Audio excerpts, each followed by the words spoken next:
Shalom saudara-saudari, masih bersama saya Pastor Budianto Tan dalam program Kamu Bisa.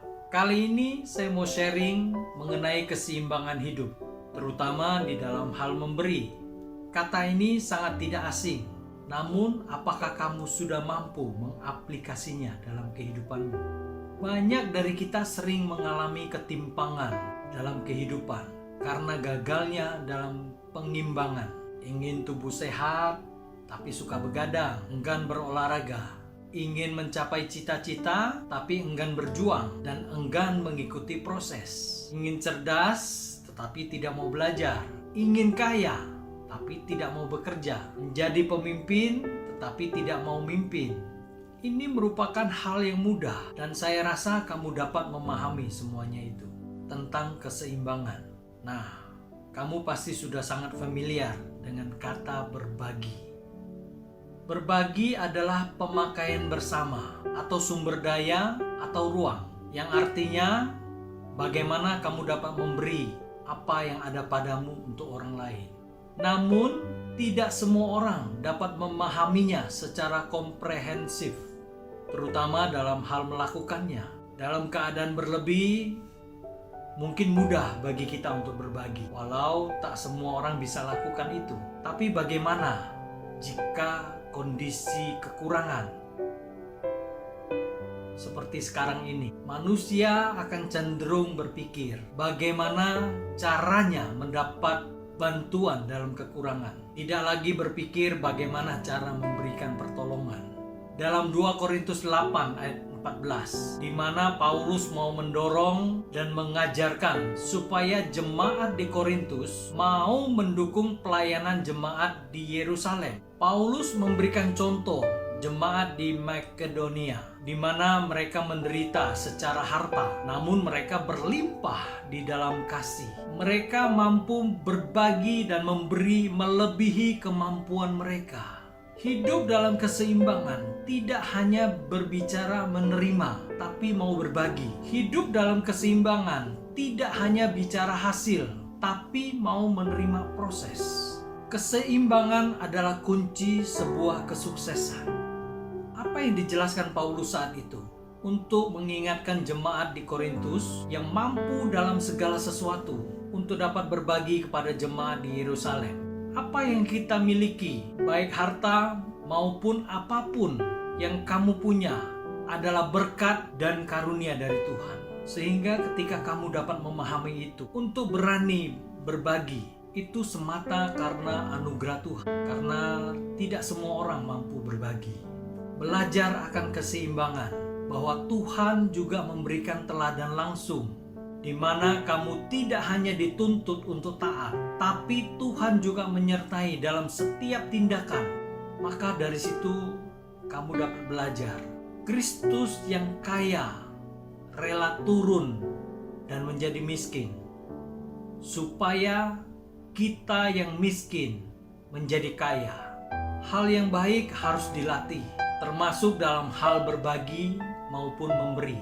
Memberi atau berbagi bukan suatu paksaan atau karena ibah, tapi semata-mata karena kasih.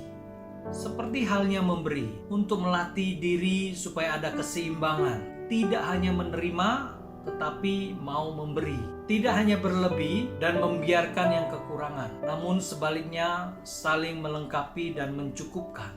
Kehidupan ini dibutuhkan keseimbangan, di mana tidak hanya bicara duniawi, tapi lupa akan rohani. Seperti halnya jika kamu berlebih, tapi enggan untuk berbagi, maka kamu akan dikuasai ketidaktenangan karena banyaknya harta yang membuat hatimu semakin terikat, sehingga yang timbul hanya kecemasan dan kekhawatiran dalam hidup. Hidup dalam keseimbangan akan membuat engkau tenang dan nyaman.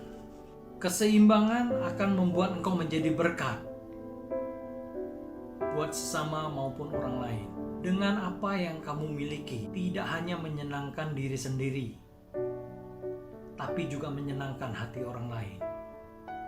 Terlebih mempermuliakan Tuhan. Sebagai anak-anak Tuhan, mungkin seringkali kita lupa menghitung berkat Tuhan. Namun justru sangat sering menghitung kesukaran dalam hidup ini. Maka di sini akan terjadi ketimpangan. Dari jemaat Makedonia, di mana kamu dapat belajar bahwa apa yang mereka lakukan tidak membuat mereka sengsara. Bahkan justru sebaliknya, membuat mereka melimpah di dalam kasih. Kenapa banyak orang jatuh dalam kehidupannya? Sangat sederhana, karena tidak adanya keseimbangan. Banyak anak Tuhan berdoa dan berdoa, tapi lupa belajar untuk bersosialisasi. Banyak juga yang hanya belajar dan belajar, tapi lupa berdoa. Sehingga ketika jatuh akan membuat dia semakin terpuruk. Sebagai anak Tuhan, kita harus menjaga keseimbangan hidup. Seperti ketika kamu menjadi kaya bukan dosa atau tidak alkitabiah, tapi kamu harus memiliki sikap hati yang benar, sehingga apa yang kamu dapat bisa diolah supaya ada keseimbangan. Namun jika kamu tidak mempunyai keseimbangan, akan membuat kamu menyalahgunakan apa yang kamu miliki, yang akan membuat engkau jatuh ke dalam dosa. Yang harus dimengerti oleh setiap pribadi adalah keseimbangan yang diciptakan Tuhan, seperti mengapa ada terang dan gelap, mengapa ada langit dan mengapa ada bumi. Seperti Tuhan mencurahkan berkat, bukan hanya untuk sendiri, tapi untuk berbagi, agar tidak mendatangkan kejatuhan, namun mendatangkan perkenanan untuk kemuliaan nama Tuhan. Keseimbangan dapat menjadikan kamu saluran berkat. Keseimbangan dapat mengatasi ketimpangan dalam kehidupan. Keseimbangan dapat menutup celah iblis untuk menjatuhkanmu. Dan keseimbangan dapat melatih engkau tetap mengucap syukur dan selalu mempermuliakan nama Tuhan. Kamu bisa. Tuhan Yesus memberkati.